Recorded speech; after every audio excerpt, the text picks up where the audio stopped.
गोदाम की दीवारों से टकराती गोलियों की आवाज ने रात के सन्नाटे को चिथड़े चिथड़े कर दिया था। अनिका का दिल हर धमाके के साथ जैसे सीने से बाहर आने को बेताब था, लेकिन उसके ठीक आगे खड़ा रोहित मल्होत्रा किसी फौलादी दीवार की तरह अडिग था। 2 साल तक बिस्तर पर मुर्दा पड़े रहने के बाद आज उसका शरीर भले ही कमजोर था, लेकिन उसकी रूह में बसा वो बीस्ट पूरी तरह जाग चुका था।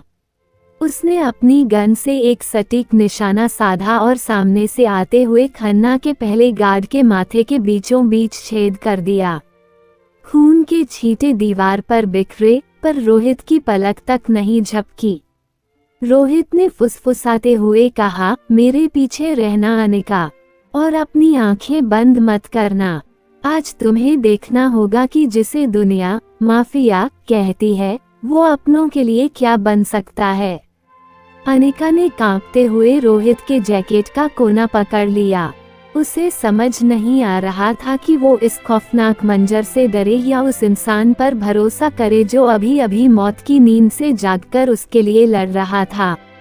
तभी गोदाम के ऊपरी हिस्से से एक भारी आवाज गूंजी, विक्रम खन्ना की आवाज। वाह रोहित, तो मुर्दा जाग ही गया, लेकिन शायद तू भूल गया कि ये मेरा इलाका है और यहाँ की हवा भी मेरी इजाजत से चलती है। खन्ना एक लोहे की रेलिंग पर खड़ा नीचे देख रहा था। उसके बगल में 2 नकाबपोश आदमी अनिका के छोटे भाई अंश के गले पर चाकू रखे खड़े थे। अंश की डरी हुई चीख ने अनिका का कलेजा चीर दिया। दीदी। अनिका बदहवास होकर आगे बढ़ी। अंश, खन्ना, इसे छोड़ दो। तुमने जो कहा मैंने वो किया। मैंने कोड ढूंढने की कोशिश की। रोहित ने एक झटके में अनिका का हाथ पकड़कर उसे पीछे खींचा। उसकी आंखों में अब वो ठंडा गुस्सा था जो किसी को भी राख कर सकता था। उसने ऊपर खड़े खन्ना की तरफ देखा और एक डरावनी मुस्कान दी। रोहित की आवाज गूंजी, खन्ना, तूने 2 गलतियां की। पहली की तूने मुझे मरा हुआ समझ लिया, और दूसरी की तूने उस लड़की के आंसू बहाए जिसे मैंने अपना साया बनाया है। तुझे क्या लगा तू मुझे ब्लैकमेल करेगा? खन्ना जोर से हंसा। ब्लैकमेल नहीं रोहित, मैं तो बस खेल रहा हूँ। अभी देख तेरा ये साया कैसे बिखरता है। मार दो इसे। जैसे ही खन्ना के आदमी ने चाकू चलाने की कोशिश की, रोहित ने बिजली की फुर्ती से जमीन पर पड़ा एक लोहे का पाइप उठाया और पूरी ताकत से ऊपर की तरफ फेंका। पाइप सीधा उस आदमी के सीने में जा धंसा। उसी पल गोदाम की छत के शीशे टूटकर गिरे और काले कपड़ों में सजे रोहित के वफादार शूटर द शैडो यूनिट अंदर कूद पड़े। पूरा गोदाम जंग का मैदान बन गया। चारों तरफ सिर्फ चीखें और गोलियों की तड़तड़ाहट थी। रोहित लड़खड़ाते कदमों के साथ सीढ़ियों की तरफ बढ़ा।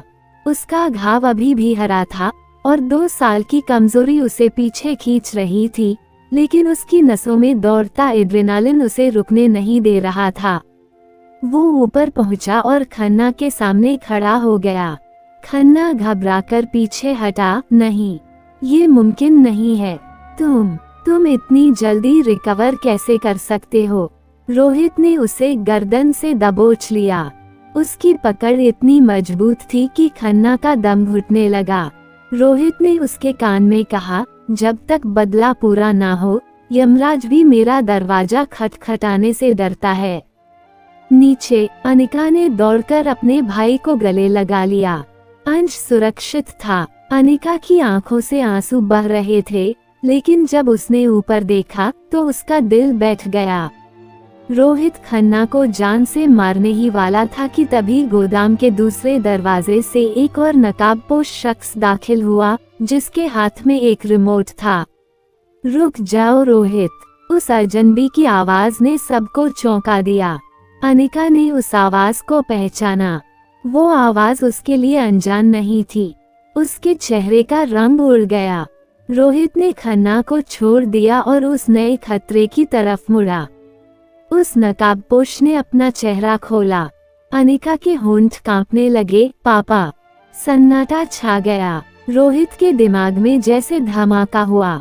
जिस ब्लैक बॉक्स के लिए ये सारी जंग हो रही थी, उसका असली मालिक कोई और नहीं बल्कि अनिका का पिता था, जो सालों से मरा हुआ समझा जा रहा था।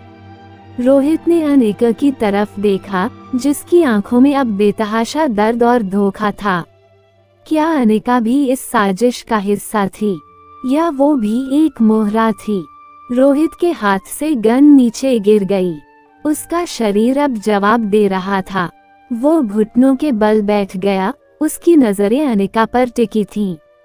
तो ये था तुम्हारा सच? रोहित की आवाज में पहली बार कमजोरी सुनाई दी। अनिका बस सिर हिलाती रही। नहीं रोहित, मुझे नहीं पता था, यकीन मानो। लेकिन खेल अब बदल चुका था। अनिका का पिता मुस्कुराया। माफ करना रोहित, लेकिन माफिया की दुनिया में प्यार जैसा शब्द मौत का दूसरा नाम होता है। उसी पल गोदाम के बाहर सायरन की आवाजें सुनाई देने लगीं। पुलिस नहीं, बल्कि एक और बड़ी माफिया गैंग की गाड़ियां वहां पहुंच रही थीं। आज रात सिर्फ बदला नहीं लिया जाना था। आज रात एक नई और पुरानी दुश्मनी का मिलन होना था। रोहित मल्होत्रा को अब सिर्फ अपनी जान नहीं, बल्कि अपनी उस कमजोरी को भी बचाना था, जिसने अभी अभी उसे सबसे बड़ा जख्म दिया था। क्या रोहित अनिका पर फिर से भरोसा कर पाएगा, या ये नफरत अब शहर को जलाकर राख कर देगी?